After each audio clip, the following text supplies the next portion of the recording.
सियोरा गांव के जो लोग हैं जानते हैं कि उनकी क्या मत है, क्या बोले? बाकी लोगों ने बोले उसी विषय पे हमारे को अपने मत रखना है क्या? नहीं, आपको अपना मत रखना है, किसी के मत पे मत नहीं रखना है आपको। हाँ। आपके बारे आपका मत बताना है कि आपकी क्या सोच है, क्या होना चाहिए, क्या बदलाव होना चाहिए, कौन आपको क्या लगता है? बदलाव तो हमें सत्ता में हम जरूरी नहीं समझते, बदलाव हम भारत की व्यवस्था में समझते हैं। क्योंकि सत्ता परिवर्तन से मुझे नहीं लगता कि कुछ विकास होगा भारत का या फिर बदलाव होगा।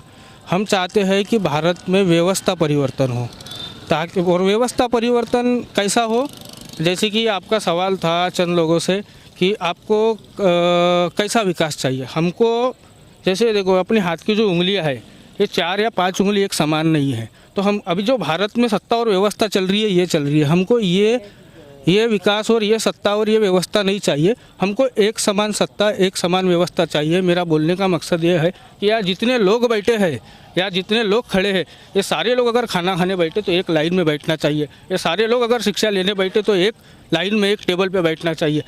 ऐसा नहीं होना चाहिए कि 50,000 वाले का लड़का CBSE में पढ़ रहा है और 5,000 वाले का लड़का जिला परिषद में पढ़ रहा है। अभी तो जिला परिषद रही नहीं, आपको भी पता होगा। तो ये व्यवस्था हम चाहते हैं और ये बदलाव हम चाहते हैं। देख सकते हैं कि जहाँ शिक्षण का ये बदलाव और ये व्यवस्था वर्तमान परिस्थिति में हो नहीं सकती, क्योंकि बड़े पैमाने पे भारत में बड़ी बड़ी जगहों पे यानी अपने भंडारा जिला में भी कई बार EVM को लेके आंदोलन हुआ है।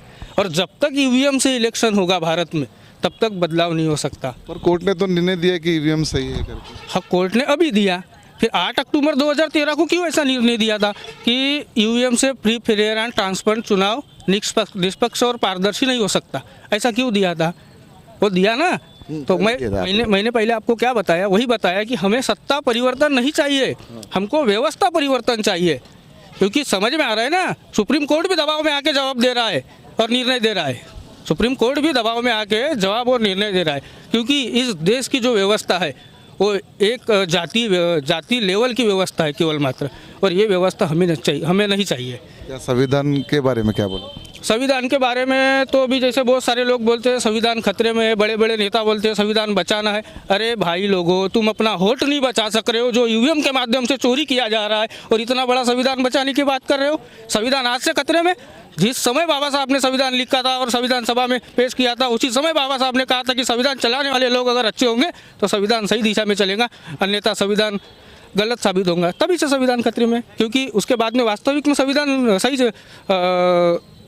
सही लोगों के हाथ में आया, सही चलने के लिए नहीं आया ना। अगर आया होता तो आज हमारी परिस्थिति ये नहीं होती। और वर्तमान में जैसा कि कुछ लोगों ने ये भी कहा कि राशन के लिए दौड़ रहे, इसलिए दौड़ रहे, वो तो हमारा मौलिक अधिकार है, वो मिलना ही चाहिए, नहीं मिलना चाहिए ऐसी कोई बात नहीं है। और जैसे बार बार या इतने लोगों ने अपने मत व्यक्त किए, अपने मत व्यक्त करते हुए उन्होंने कहा मोदी सरकार, मोदी जी के बाप की पार्टी नहीं है बीजेपी बोलो ना यार, तुम अपने मुंह से बोल रहे हो मोदी जी और उसको बढ़ावा दे रहे हो। बीजेपी सरकार बोलो, मोदी सरकार क्यों बोल रहे हो? मोदी अपने घर से नहीं दे रहा है और ना बीजेपी दे रही है। पर वो तो चला ही रहे ना मोदी सरकार। हमारी मौलिक अधिकार है, वो हमको दे रहे हैं। फिर भी हमारा क्या कहना है, हमको 2 रुपये किलो का अनाज नहीं चाहिए, 200 रुपये का रोजगार चाहिए, जिसके कारण हम 40 रुपये किलो का अनाज खरीद कर खा सके। ये व्यवस्था हमको भारत में और हमारे ज़िला में और हमारे गांव में चाहिए। रही बात ये रोड नाली रास्ते के लिए क्या आंदोलन करना यार है, वो तो चलना ही है, होना ही है। आ गए रोड नाली रास्ते, हमको रोड नाली रास्ता वाली राजनीति नहीं चाहिए, हमको शिक्षा आरोग्य स्वास्थ्य की राजनीति चाहिए। इसके लिए तो सभी लोग करते हैं, और वो करने से क्या फ़ायदा हो रहा है? रोड तो ऐसे भी बनना चाहिए, नहीं भी बोलेंगे तो भी बनना चाहिए, क्योंकि बड़े बड़े गाड़ियाँ, अभी उदाहरण में गडकरी जी ने इतनी बड़ी ये बनाई नागपुर में मेट्रो में हमारे लोगों को 10 रुपये में पहले घुमाया गया और लालच दिया गया। आज मेट्रो की टिकट 30 रुपये है।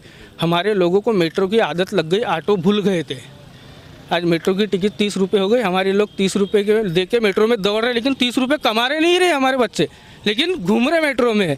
तो हमें को बताओ, जो रोडें बनाई जा रही है, जैसे कि मैडम ने कहा था, वास्तविक परिस्थिति है, इतने लोग खड़े, पूछो बड़े इनमें से कितने लोगों के पास में कारें हैं जो ये रोड से दौड़ेंगे, पास रोड से? पहले तो उनको कार खरीदने लायक बनाओ, कार खरीदने लायक रोजगार दो, उसके बाद वो रोड बनाओ, रोड पे चलने के लिए कार दौड़ेगी। तो डिजिटल मीडिया बन रही है ना अपनी, तो डिजिटल मीडिया बन रही है। डिजिटल मीडिया, मुझे तो नहीं लगता डिजिटल मीडिया बन रही है। डिजिटल मीडिया बन रही होती तो लोगों को, जैसे कि बीजेपी सरकार कह रही थी कि डिजिटल मीडिया बनने से सभी को आसानी हो गई रही थी, लेकिन आसानी होती हुई नज़र नहीं आ रही है। डिजिटल इंडिया के चक्कर में जो काम हमारा फिजिकल में, हम समझ के चलो एक आध योजना या एक आध एग्ज़ाम का फॉर्म भरना होता था तो हमारा फॉर्म 2 मिनट में सबमिट हो जाता था, लेकिन अभी हमारे को जो डिजिटल इंडिया है, डिजिटल इंडिया के माध्यम से फॉर्म भरने के लिए लाइन में खड़ा रहना पड़ रहा है। उसमें कितना समय जा रहा है